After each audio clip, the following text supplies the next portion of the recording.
আসসালামু আলাইকুম। আশা করি যে যেখানে আছেন সবাই ভালো আছেন।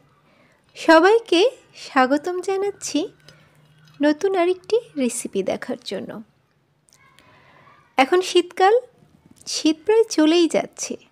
চিতই পিঠা বা দুধ চিতই আমাদের দেশে খুবই জনপ্রিয় একটি পিঠা, কিন্তু এই পিঠাটি খুব সহজে সবার হাতে হতে চায় না, কখনো শক্ত থেকে। ওয়েলকাম টু মাই সিতিকাস কিচেন চ্যানেল। আজকে তৈরি করে দেখাবো পানির ভাপে খুব সহজে খুব অল্প সময়ে চিতই পিঠা বা চিতই কেক।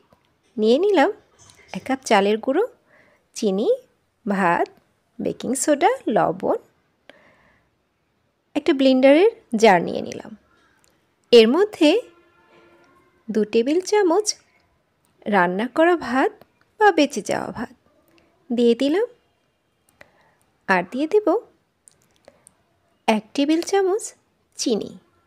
চিনিটা অপশনাল, চাইলে বাদও দিতে পারেন, দিতেও পারেন। চিনিটা দিয়ে এখন এর মধ্যে অ্যাড করে দেব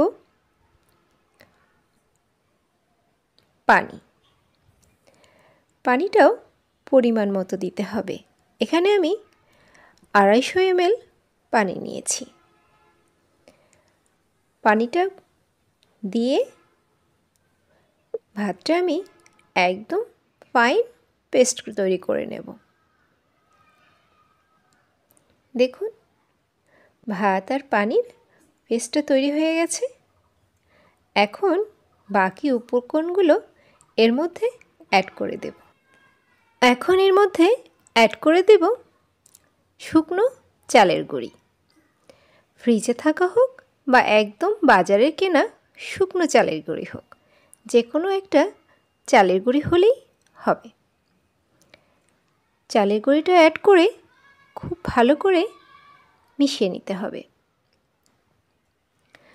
চালের গুঁড়ি এখানে নিয়ে নিয়েছি আমি 250 গ্রাম।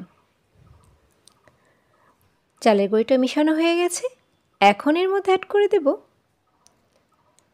1 চা চামচ বেকিং পাউডার আর 1/2 চা চামচ বেকিং সোডা আর 1 চা চামচ লবণ দিয়ে এটা একটা ঢাকনা দিয়ে ঢেকে রেখে দেব। যতক্ষণ রাখা যাবে পানির ভাপের এই চিতই পিঠাটা তত বেশি জালিদার হবে। আমি 1 ঘন্টা পরিমাণ রেখে দিয়েছিলাম। এখন এরকম একটা পাত্র নিয়ে নিলাম। পাত্রের মধ্যে সামান্য একটু তেল ব্রাশ করে নিলাম। আমি হাত দিয়ে দিলাম। এখন মিশ্রণটা এই পাত্রে ঢেলে দিলাম। এখন একটি পাত্রে পানি দিয়ে চুলায় বসিয়ে দেব। পানিটা যখন ফুটে আসবে বা পানির ভাপ উঠবে, তখন বাটিটি বসিয়ে দেব। আমার ভিডিওটা যদি ভালো লেগে থাকে তাহলে আপনার মূল্যবান মতামতটি আর একটা লাইক আর একটা সাবস্ক্রাইব অবশ্যই দিয়ে যাবেন। আর পাশে থাকা বেল আইকন বাটনটাতে একটা প্রেস করে যাবেন।